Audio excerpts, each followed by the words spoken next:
All right, we're here today with writer Reggie Chamberlain-King and Swan River Press publisher Brian Showers. How you guys doing today? Very well.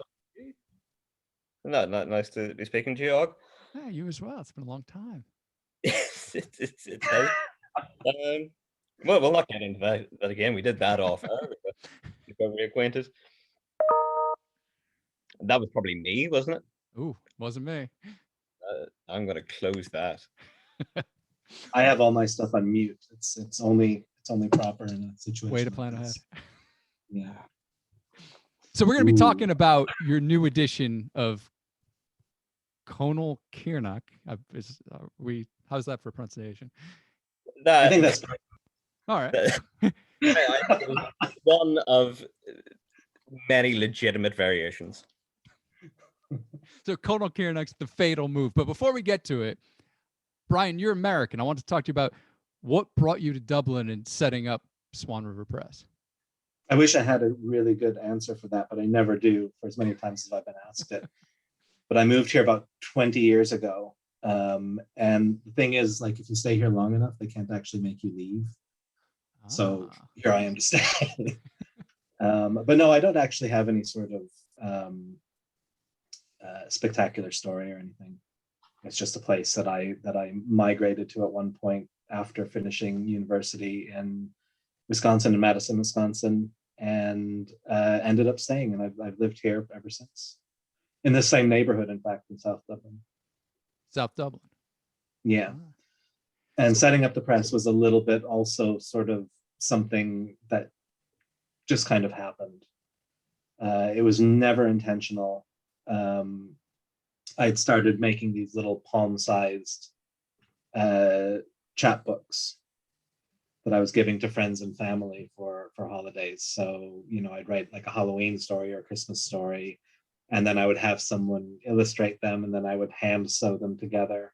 And then people started asking me to publish their stories in this way as well, which I had a hard time doing because it was so labor intensive, you know, with the needle and thread and, like, you know, threading everything together. Nothing to do with writing or anything, just the yeah. I mean, like, this is after all the writing and the illustrating and all of that. That's why publishers make the money.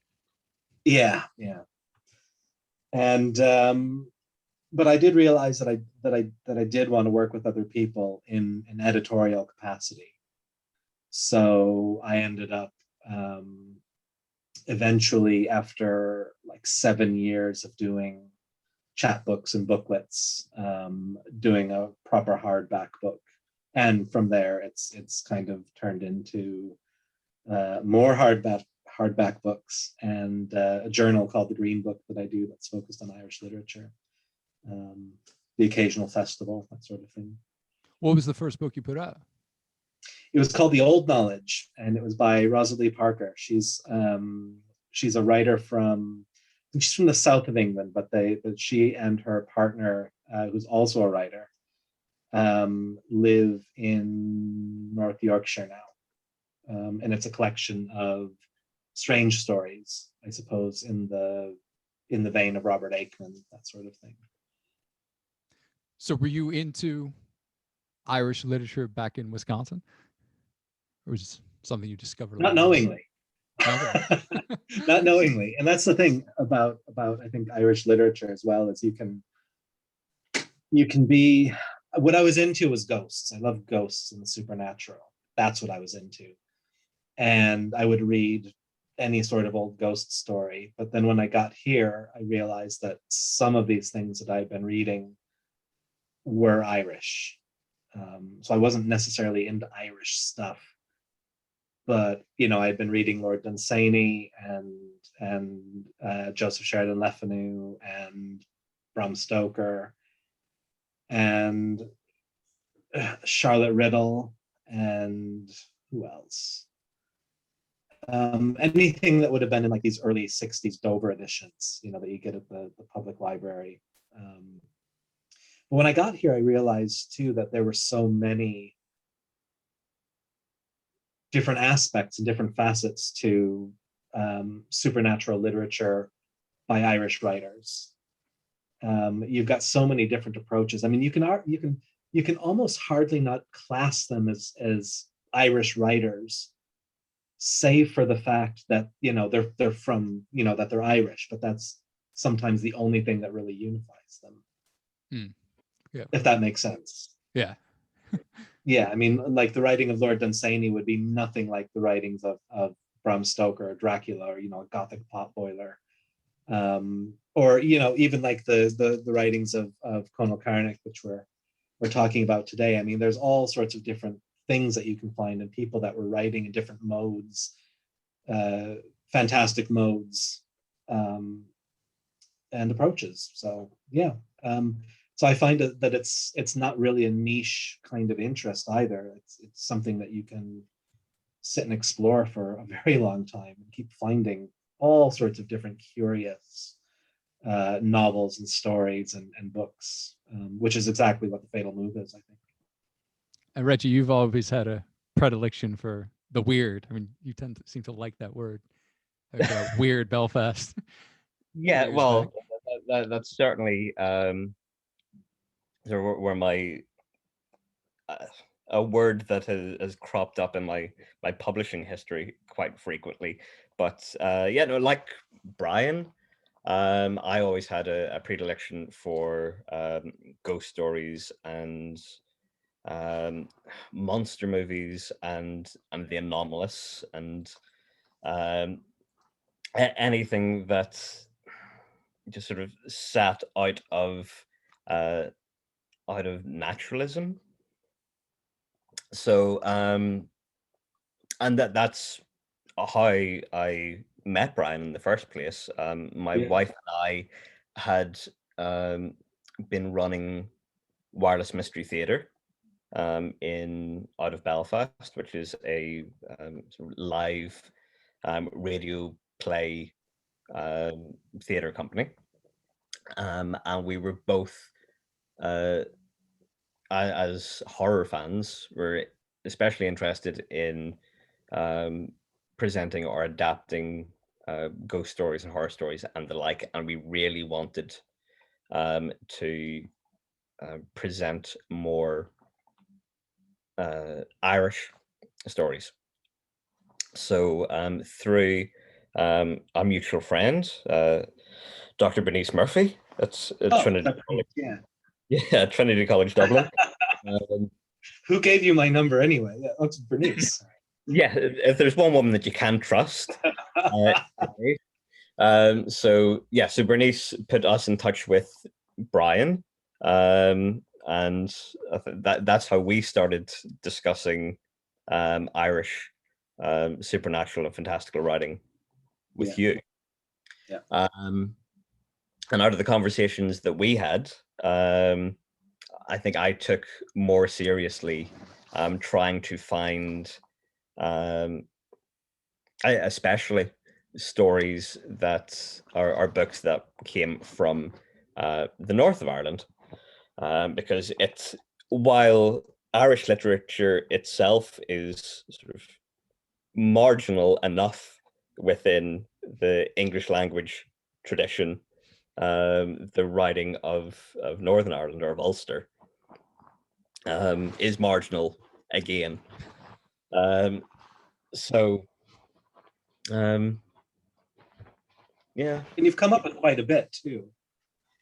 yeah, well, and again, this is through you as part of the Green Book, which is the journal that Brian publishes through Swan River Press.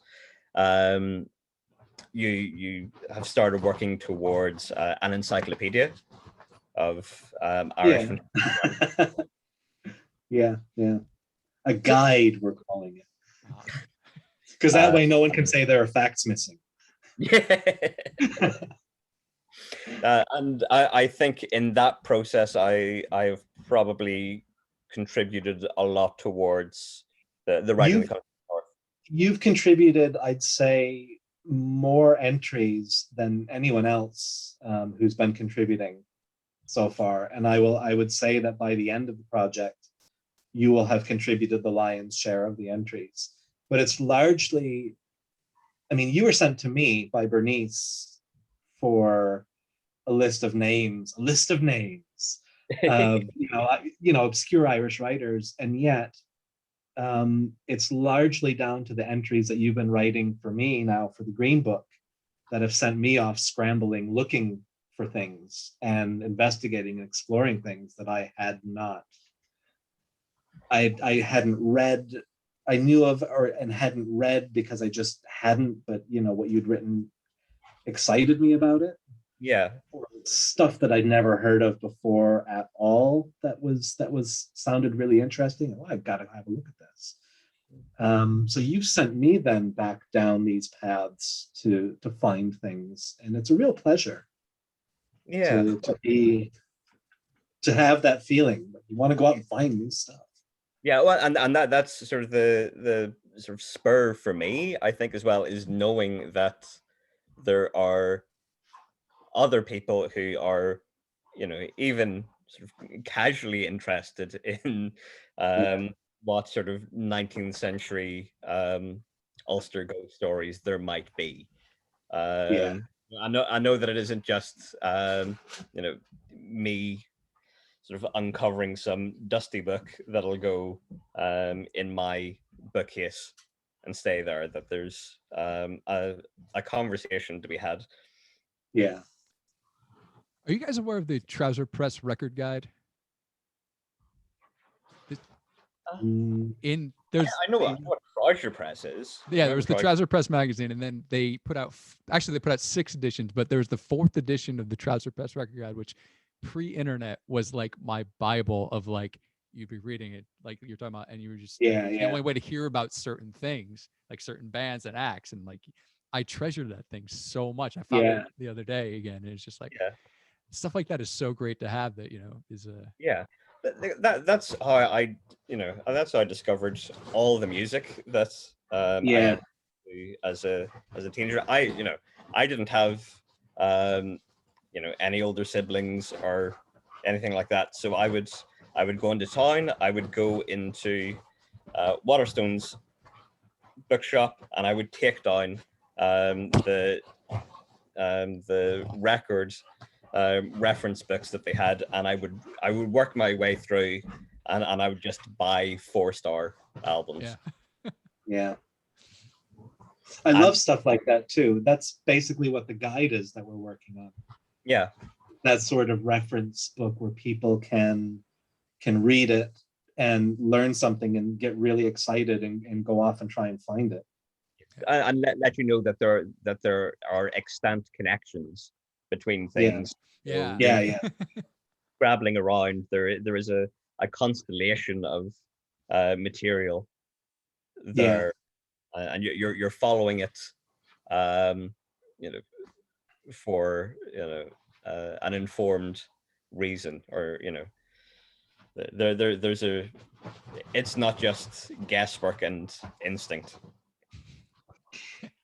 I always think of it as, and I'm the same way with music, I think of it as nodes, right? And then like, you can go off in any directions, like so-and-so is in a band, they started their own band, and then all of a sudden you're listening to like Public Image Limited or something, right?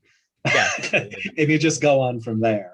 I wouldn't have ever listened to Anita Lane and there you go, died if it were not for her associations with Nick Cave. So it spirals out like that. I'm just gonna check. You can hear that these dogs have woken up and are right? Listeners, I thought that was you. I thought you were having breathing problems. There's a lot of stuff going on. No, despite my best efforts to keep them sedate, something in this conversation has excited them. Public Image Limited, probably. Probably. I'll pause it for a sec. Should we put a disclaimer? I paused it. So, well, yeah, I'll put a disclaimer at the beginning, or if you want to. Yeah, I was saying it was getting a bit obscene sounding there. So. Well, the excitement I of the ghost stories. To everybody for my dogs who took it upon themselves to go a bit sons and lovers beside me there. Trying to get in on the interview despite not having really written anything themselves. They have nothing useful to contribute. So I want to ask, how did you discover Conall Cearnach? I have been trying desperately to remember how it happened. I have a memory of being in my mother's house and um, scouring through digitized newspapers for, I think this was when I was working on the Weird Belfast book that I did. So I was working through various online digitized newspapers from the 20s. And I saw an advertisement for a book called The Fatal Move. And there is no doubting from the author's name, Conall Cearnach, or Cearnach, that he was definitely an Irishman. Because there are plenty of American writers that you'll come across that have that have Irish names, and no disrespect to it, but it's always slightly disappointing when you find an author with an Irish name to find out that they're American or Canadian or English or something like that.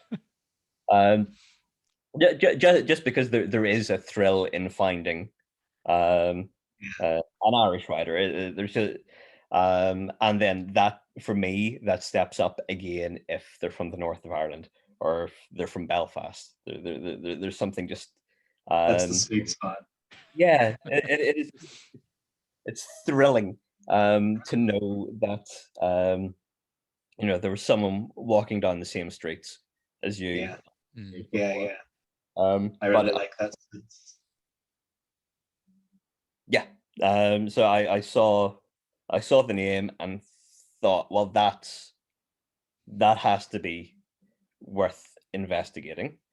And after a long search, I think I found a digitized copy of The Fatal Move in some university archive somewhere. So I was again delighted that the majority of the stories were set in Dublin. So that meant, yes, this is definitely an Irish writer who's setting stories in Ireland. Which is quite rare too sometimes, isn't it? Yeah, there's no guarantee. Yeah. Oh, really? I mean, just because there's an Irish writer doesn't necessarily they're writing about Irish things or Irish places. Yeah. There's no guarantee. It's certainly from writing from that period of time that you will see Irish life or Irish culture reflected in any of the writing at all. Occasionally in somebody like Charlotte Riddle, you have some specifically Irish stories, but even those feel shaped especially for a largely English audience, which of course was intentional. Yeah, but there's the slight, the faint sense of the stage Irish, the page Irish, I guess, and that sort of writing. So to see stories that were set in Dublin was quite exciting, and from that period, from sort of published 1924, sort of 23-24, which means just after the War of Independence. Heavy period. Yeah. All the heavy stuff. Yeah. Was quite exciting. And then to make it even sweeter, once I started looking into Cearnach, whose real name was F.W. O'Connell, to find that he was actually living in Belfast when he wrote those stories. That's just everything that I want. Yeah. But if I'm going to uncover something, I want to uncover weird stories written in University Street, right beside the menagerie, which will mean nothing to either of you. But to me, that's significant. I saw the boredoms in the menagerie. So to think that that's pretty much the same patch of earth, Wow. right? Something. How was that show? I never saw the boredoms. I tell a lie now. I think about it. It wasn't boredoms at all. It was Aston Mother Temple. Ah. But it was a Japanese. Your point still stands. It stands all the same. And he was quite an interesting figure. In how many languages did he speak? I don't think we can say for sure. Every newspaper profile of him sort of documents a huge range of languages and seemingly disparate, unconnected languages. So, I mean, he spoke Russian and Welsh and Chinese and various subcontinental Indian dialects. That's got to be a brain type, isn't it? Like, yeah, you have that sort of brain that can make those connections to the way a language works and the patterns and the sort of mathematical. Anthony Burgess was like that. I think it's staggering. Yeah. Well, yeah, and Anthony Burgess was quite the linguist, wasn't he? He was. And what's the last story? Ivan Smithovich. That reminded me a bit of Anthony Burgess. That I really liked that story. That was really funny. That one really stands out too, doesn't it? Of all of them. Yeah. I love the not only the Russianization of the English names, John Smith becoming Ivan Smithovich, but also that they repeat over and over again what a bad Gaelic speaker this last English speaking person is.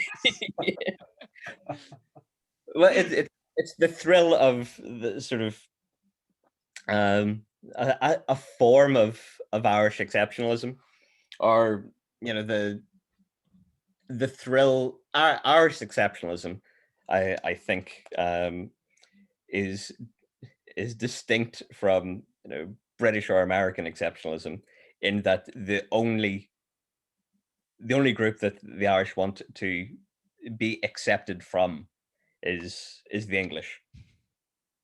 So any opportunity to denigrate the English, or at least sort of pull one over on the English, is to be relished. And I think that's what we see in that particular story. And for listeners, it imagines an England of the future, where the Bolsheviks have taken over the island of Great Britain, and the English language has been suppressed, and there are now only 6 English speakers in the city of London, which I'm pretty sure you could read in the Daily Express. And so our protagonist is a Gaeilgeoir, an Irish speaker, who is visited by this desperate Cockney, this one of only 6 English speakers, and the youngest one at that, who realizes he carries the legacy, the last remnants of the English language. and all our narrator can do is criticize him for how bad his Irish is. Well, which is just it's. I think that's a really beautiful story, and It's even weirder than that, though, too, doesn't it? oh yes, no, it gets And it's not a long story either. No. no, but I've read that story so at a number of public events. So I do a bunch of sort of anomalous Belfast history events from time to time, and I've read that usually with an improvised score, and people love it. Nice. Yeah. People just think that is a very, very funny story, and just the fact that it exists at all, that somebody thought to invert the positions between the Irish and English language. It's not much more than 1,500 words. No, if I remember. Yeah. It is incredibly short. And I think it's also interesting, if not notable, that it's the final story in the book. I always like to think that these things are deliberate. Yeah. I given the material in the book, and it is a short book. There are only 6 stories in it.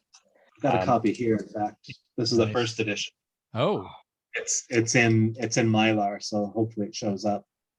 Is that the copy? The red eyes? Yeah. Okay. Yeah. That's the first edition copy that I have. The reprint was meant to be here 2 weeks ago, but it had been delayed for various reasons, so it's due in next week. So unfortunately, I don't have a copy. With the historical relationship between Ireland and the UK, I think. Yeah, it's being printed in the UK. Maybe one of them there read the story and they're like, "Oh, take your time with this one." So there's an interesting story behind the artwork that you're using for the reprint. You want to share that? Oh yeah, and I'd written a piece about it online, because I'm always better writing these things down because I just stumble over my words. But to sort of briefly retell it, the artist on this first edition wasn't credited. The cover artist rather. So we were sort of trying to figure out who the cover artist might have been. And this particular copy that I have has an inscription, has two inscriptions in it. And the first one is from the publisher to the artist. It actually says "to the artist." And it's from December of 1923. So that's another small clue as to the context of this book, is that it was published for a Christmas market.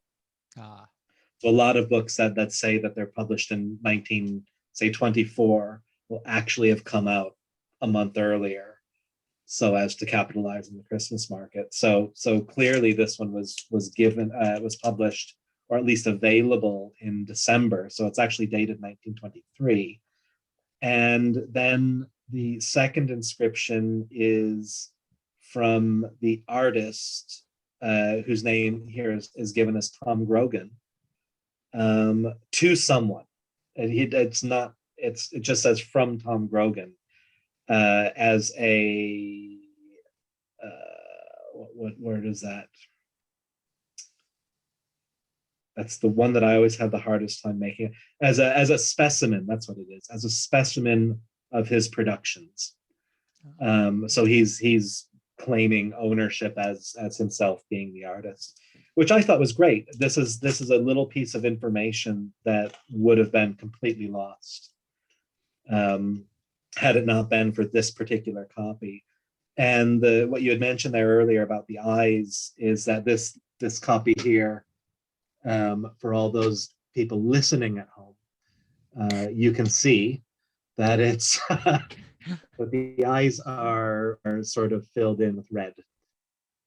And it took me a ridiculously long amount of time to make the connection between the red ink that's used in the artist's inscription, it's the same red ink as is used in the pupils. And And this I is the didn't even only copy. realize. Yeah. Well, I mean, he might have done it to other copies, but they presumably don't exist or are, squirreled away somewhere. But I mean, it was, even for a long time, I had assumed that these red pupils were part of the design of the book. I didn't realize that someone had taken a pen and filled them in and embellished the eyes. So I had to have these, like, these few moments of epiphany. The slow-witted publisher. But yeah, I thought that was great. So what we decided to do for the new edition is to keep that detail in the artwork and actually reproduce it then on the new edition, as a nod to Tom Grogan. And in the new edition, of course, we've now credited him as well. Nice. But we still don't know who he is. But it's a process of gradual brushing away and refinement. Yeah. And that I think that has been certainly the thrill for me, and I think for you as well. Sort of the gradual process of working out who O'Connell was as well. Yeah. So it's an excavation. Yeah. I mean, your intro is what the longest biographical piece about him. I imagine that was. Yeah, I mean, as far as we're aware, and you'd think that if there was an extensive piece of writing on him, we would somewhere along the way. So I think it's fair to say that this is the most extensive piece of writing on O'Connell and his career. So he was born in Clifton in County Galway, which is a Gaeltacht area of Ireland, which means that it's an Irish language area, as obviously the Irish language was sort of in some ways suppressed, and in other ways just sort of fell out of prominence. Was it ever like officially banned? Like, wasn't it illegal to speak Welsh in Wales for quite a long time? I'm not an Irish historian, so I'm not going to make huge declarations on that. But and I'm from Wisconsin, so I'm just going to leave it to. Was it banned in Wisconsin? Certainly, within the penal laws, it was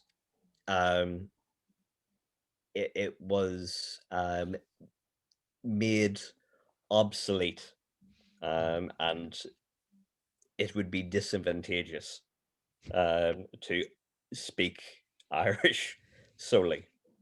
And I think, I mean, I don't know the details thoroughly, but I think the comparison to Welsh is interesting. I think if you think of Flann O'Brien's The Poor Mouth and Bilbach, which is his satire of sort of Irish rural living, or Irish rural living misery memoirs. It's interesting in that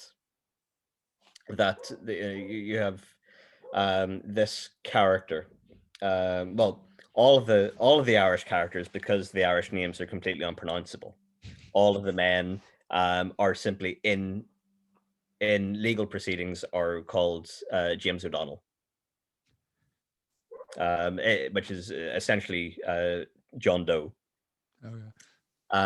And they are because they don't speak English, the laws that suddenly apply to them are completely unintelligible to them. So they have to live by laws that they don't understand, and then go in front of magistrates who they can't understand, and have sentences passed on them for reasons that they do not understand. And it's exactly the same plot as the trial, except that it happened, and it probably happened in lots of colonized areas of under British rule. So that's a tangent. But yeah, this sort of surreal relationship with administration. Yes, yeah.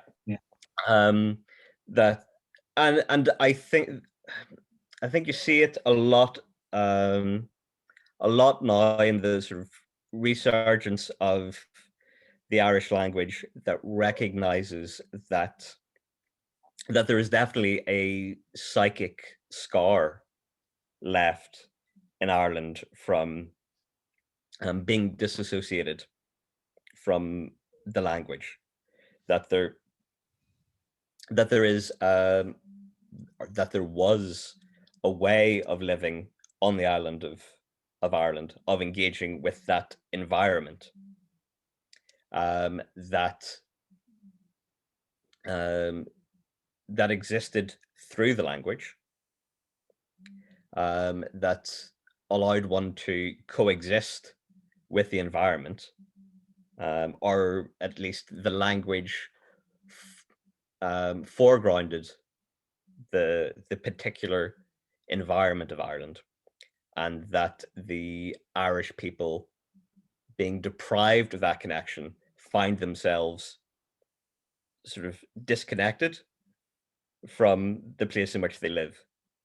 So if there is a fantastical quality to Irish writing, or there is a sort of a disparate vein of fantastical writing in Irish literature, that might be partly to do with the sense of disconnect from their environment and their governance, and all of those things that make the place feel slightly surreal. And you can see how that's maybe mirrored in magic realism as it comes out of South America, or the sort of writing that you get in Eastern Bloc countries in the middle of the 20th century. I really liked you pointing out in the intro how he thought that the language was a very unifying factor. And that's really important, because Irish has been heavily politicized, and remains so to this day. I mean, I don't know that it is so politicized in the Republic now. Brian might have I feel extremely self-conscious commenting on the Irish language, because I do feel it's been politicized. It's something I personally don't like wading into, despite my own opinions and impressions as an outsider, which I can only ever be. Well, you can be an astute observer, I'm sure, but yeah. Well, in the speak on it from the north, anyway, it remains highly politicized. It's one of the shibboleths that denote the two communities that supposedly make up the conflict in Northern Ireland. The current or recent collapse of the than the Irish executive is related. One of the contributing factors is the refusal of the DUP, the Democratic Unionist Party, who hold the majority of votes from the unionist community, their failure to enact an Irish Language Act, which would be similar to the Language Protection Acts that they have in Wales, say. It was agreed during the St. Andrew's time, one of the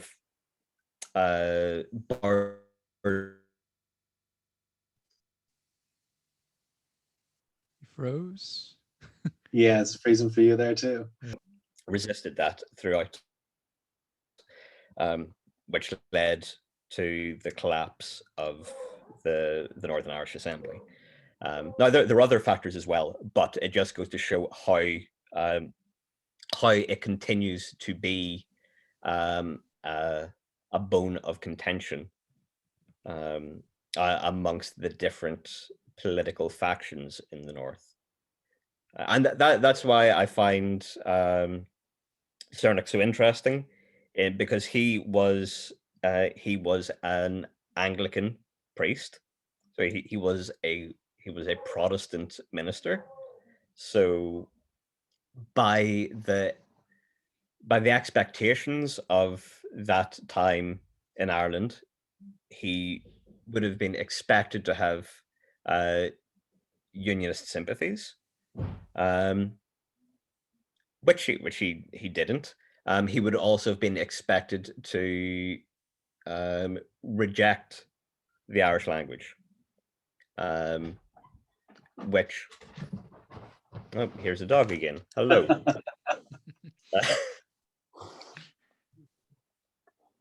Okay, do you want to sit down? I want to sit down.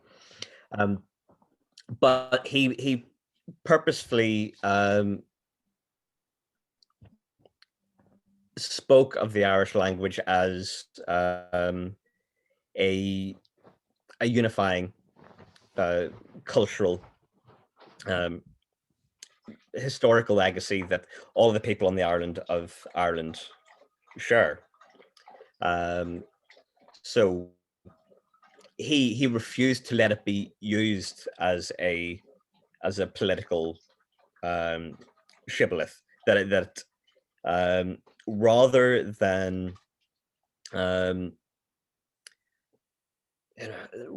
than being a supporter of the Irish language, a champion of it, or a denigrator of it, he just,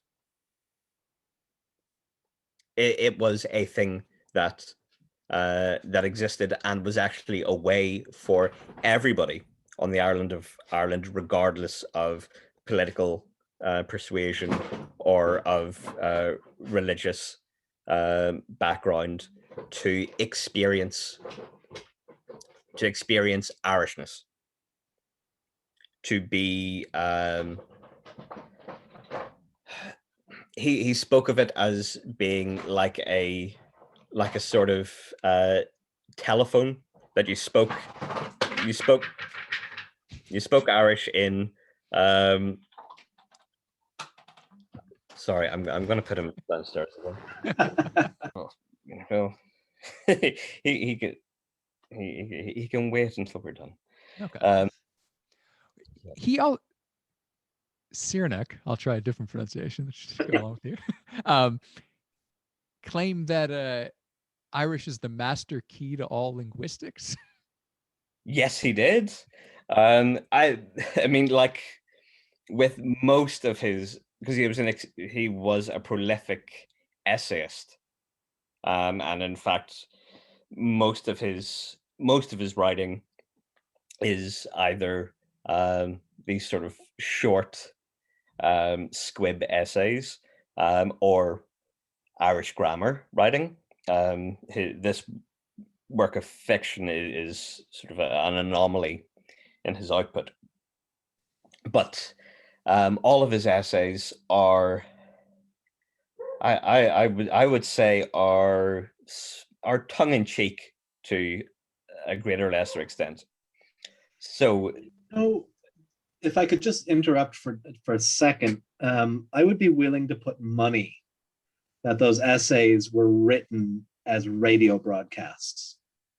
And I think the reason I say that is because now Cearnach or Cearnach, whichever pronunciation one might want to go with, was a pioneering broadcaster in radio. And given the length of all of these essays, they are all very short essays. I know because I typed a lot of them out. And they are very short. I mean, some of them are around, like 1,500 words, the same length as Ivan Smithovich, which I would not be surprised at all if he read on the radio too. But given that they're all kind of this same length, but also of themes and topics that are kind of miscellany, but also interesting. He does have his kind of themes, but he does have a grab bag of things that he addresses. There is something of the magazine program about the diversity of subjects. And it's not a disparaging thing to say either.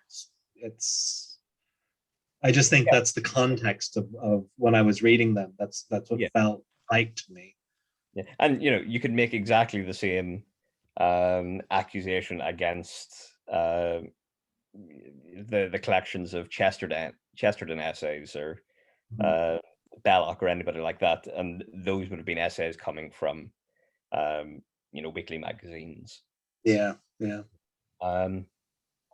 So, I mean, he didn't join the radio. He joined Radio Éireann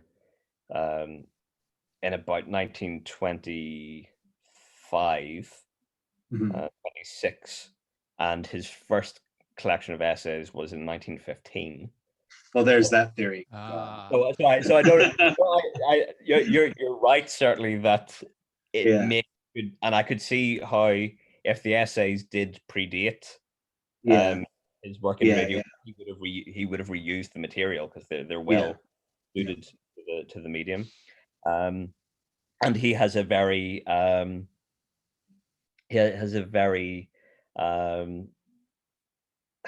of fun tone. Nothing is too serious. Yeah.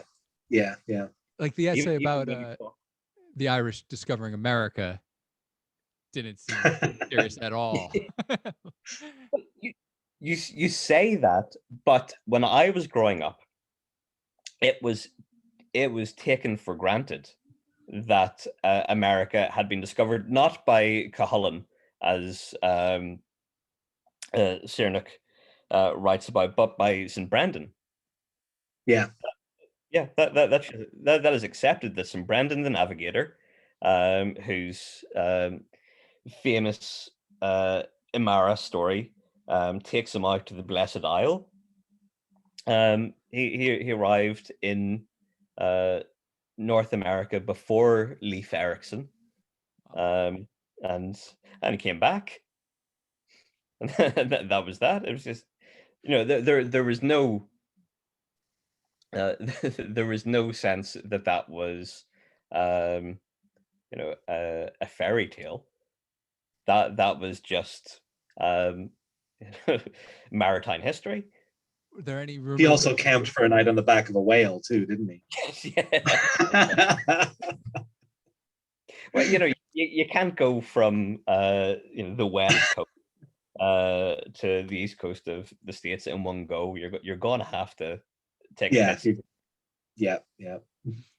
Are you familiar with the myth of the Welsh-speaking Indians? No.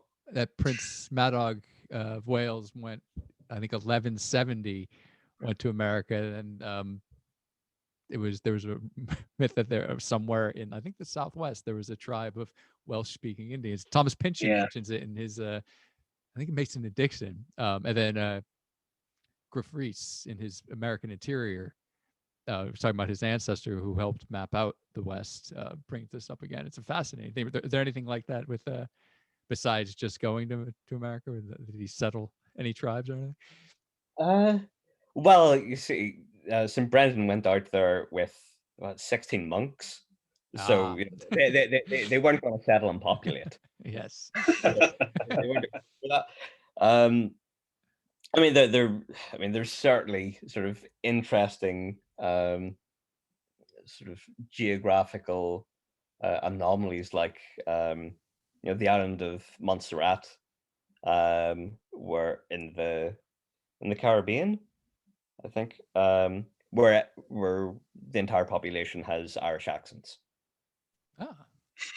I think isn't there a location in Eastern Canada, some island where Newfoundland, yeah, Newfoundland. The accent is again are very Irish sounding. Yeah. Yeah. Well,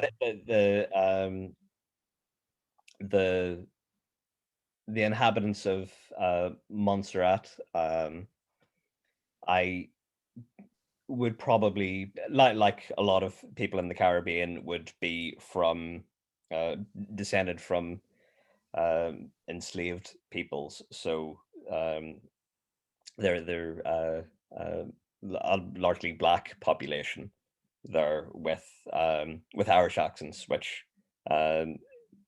feels distinct from Newfoundland, which would have been settled by Irish people. Right. Of course, Caribbean Irish, that would then make me think of MP Shiel. Yes. His father was, I think, a governor there or something. Yeah. That manner. That's interesting. Not that there's much. We're veering. I know you've got to walk the dog soon, so I wanted to touch on briefly what else you guys have coming up. Brian, you have the Uncertainties book collection. Yeah, that's it's a completely different direction from like something like The Fatal Move. So like I would publish things that are, I don't exclusively publish Irish literature or even older Irish literature. I do contemporary stuff as well, and I would publish contemporary writers from anywhere in the world as long as it's something that I liked and was kind of in keeping with my aesthetics, my literary aesthetics, which is weird and supernatural and strange.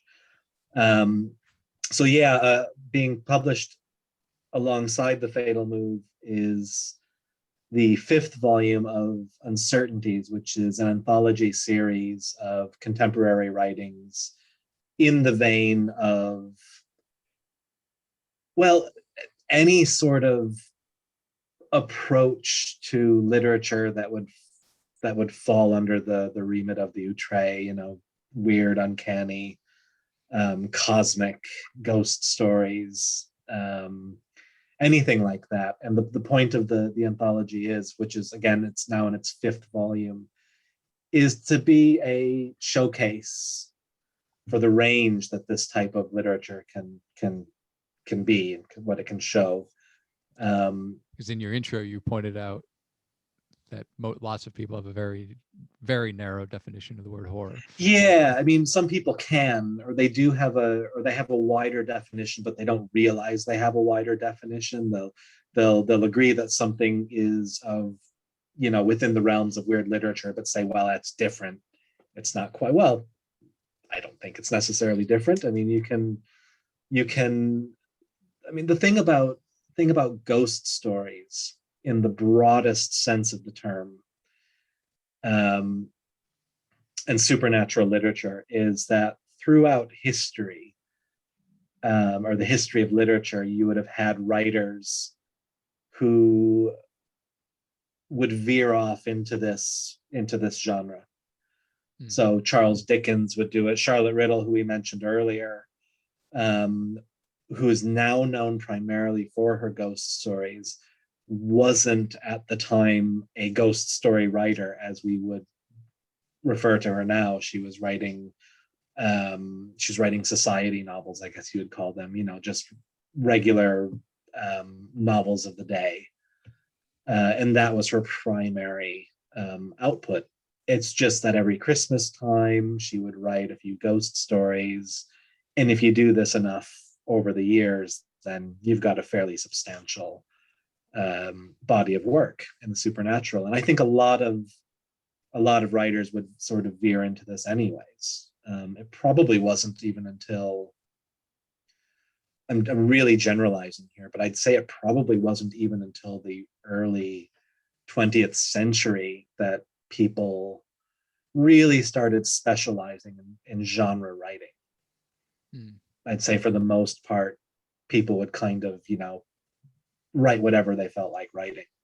But it was sort of, I would say at the beginning of the 20th century that this idea of genre, not just horror, but I think science fiction and all of these sorts of things would start to crystallize a bit more, and then people would start specializing. And the way that I think influence works is if you've got a group of writers who decide that they're going to, if we go back before that, maybe let's look at another writer like Le Fanu, who was he's another Irish writer who would write historical novels, mystery novels, crime types of novels, but also supernatural stories. And it was the supernatural stories that he really became known for. And he then influenced M.R. James, whose fiction was nearly exclusively supernatural writing. But he was definitely clearly influenced, admittedly so, by Le Fanu. He was his sort of inspiration. But I think he focused on Le Fanu's supernatural literature. And then people coming after M.R. James, or who were more or less contemporary, who would then say, right, James is writing these great ghost stories, I'm going to write some ghost stories too. So a lot of his contemporary colleagues would start churning out their own volumes of ghost stories, where the entire book is a collection of ghost stories, as opposed to if you were to look at, say, a collection by B.M. Croker, who is another Irish writer who, again, would write across the board. If you would pick up one of her collections from the 1880s or 1890s, you would have a whole array of different types of stories. One or two of them might be ghost stories thrown in. But I think as we sort of get into the 20th century, people start specializing, I suppose. I don't even remember what your original question was anymore. Well, you've got Alan Moore in the new collection. Yeah. Exciting. Yeah.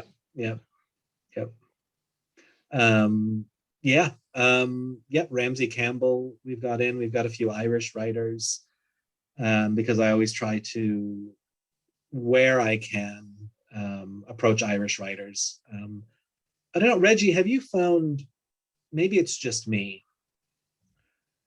but I don't think the tradition of supernatural and weird writing has really taken hold here in Ireland in the same way that it has in America and the UK. Yeah, I have struggled. And why? Yeah, well, that's an interesting question. I suppose to preempt what I think Og will ask me later, which is what I'm doing. Next, I'm currently editing an anthology for Blackstaff Press called The Black Dreams, which is a collection. Start that over again. You froze. You're currently editing. So I'm currently editing an anthology for Blackstaff Press here in Belfast, called The Black Dreams, which is a collection of new, strange stories from writers in Northern Ireland. And it's, yes, while there are significant writers from the North who have written in a fantastical mode through time, C.S. Lewis being the obvious one, and Horace Reed and Stephen Gilbert, and of course Charlotte Riddle was It from. just keeps coming up. Yeah, She's yeah. an important figure. But despite these occasional figures, there's no obvious tradition of that sort of writing, or of people seeing themselves being part of that tradition. So Yeah.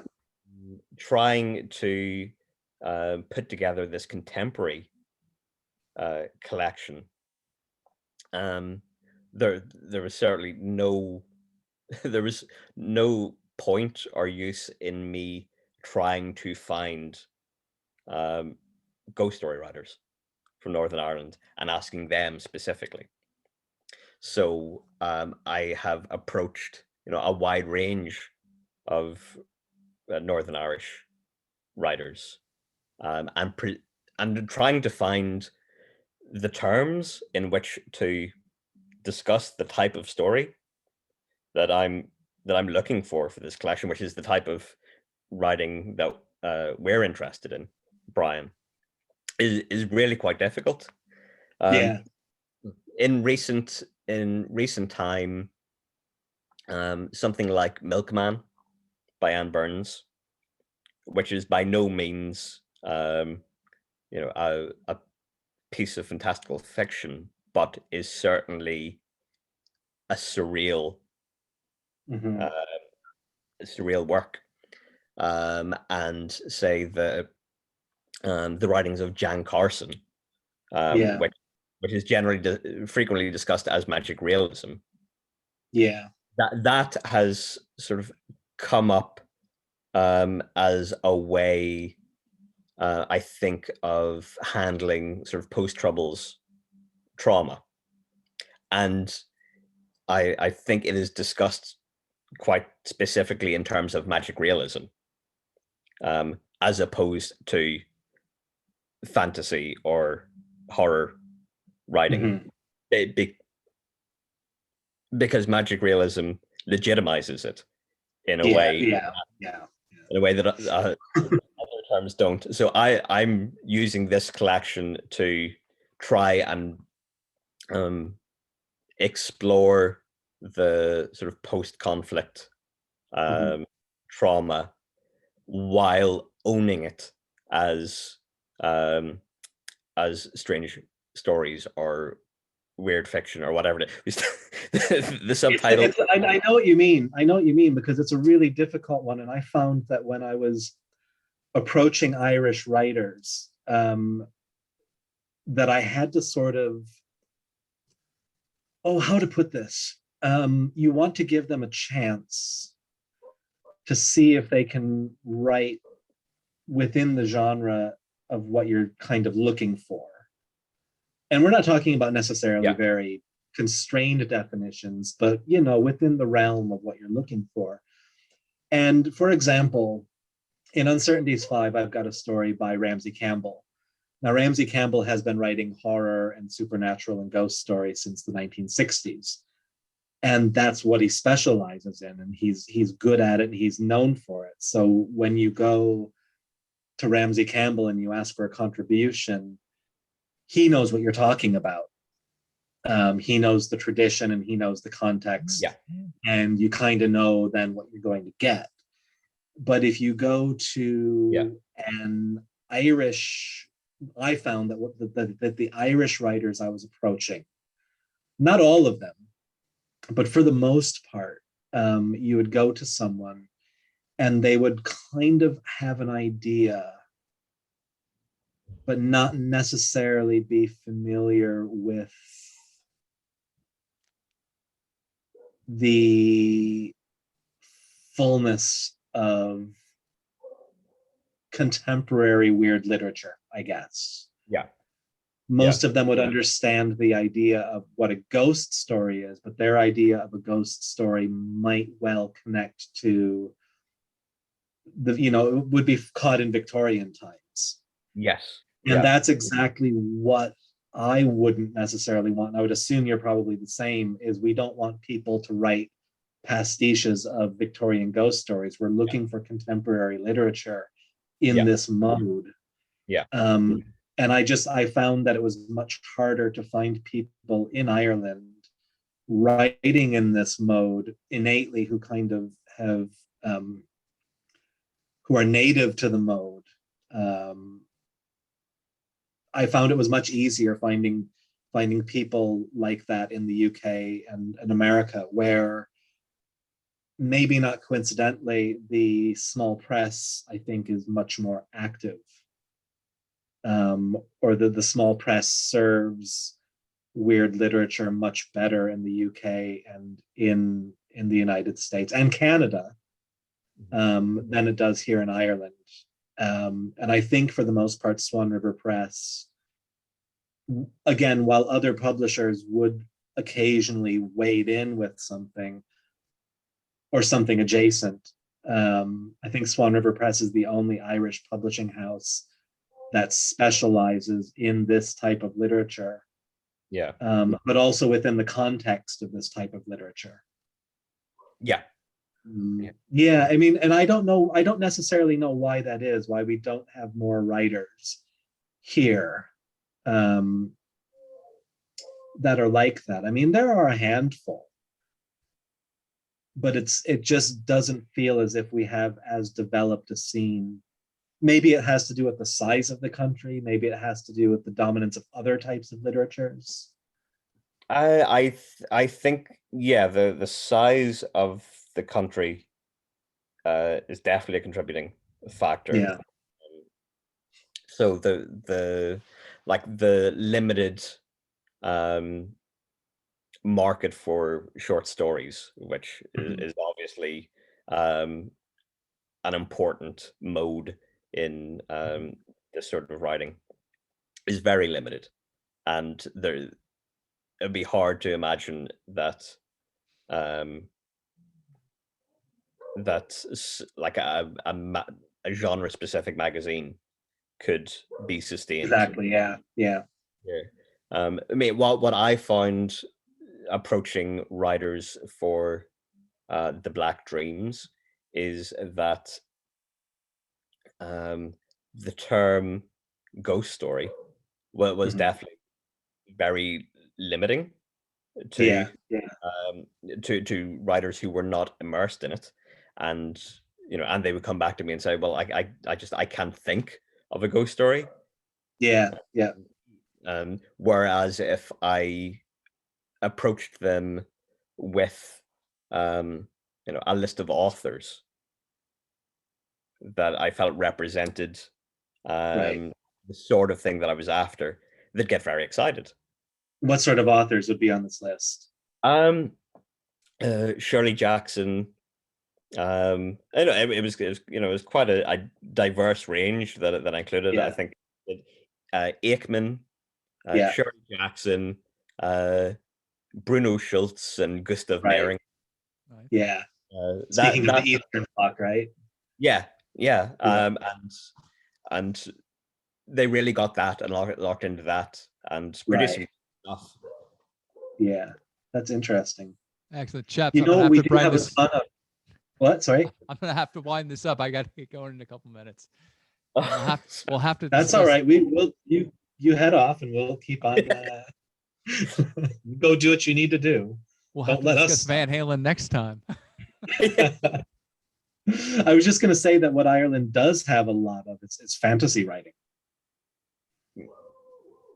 And there's probably something to be said about that as well. So, part two. That's we'll do it again. Oh, let's. Thank you very much for coming on the show. We're out of time. Thank you for having us. Absolutely.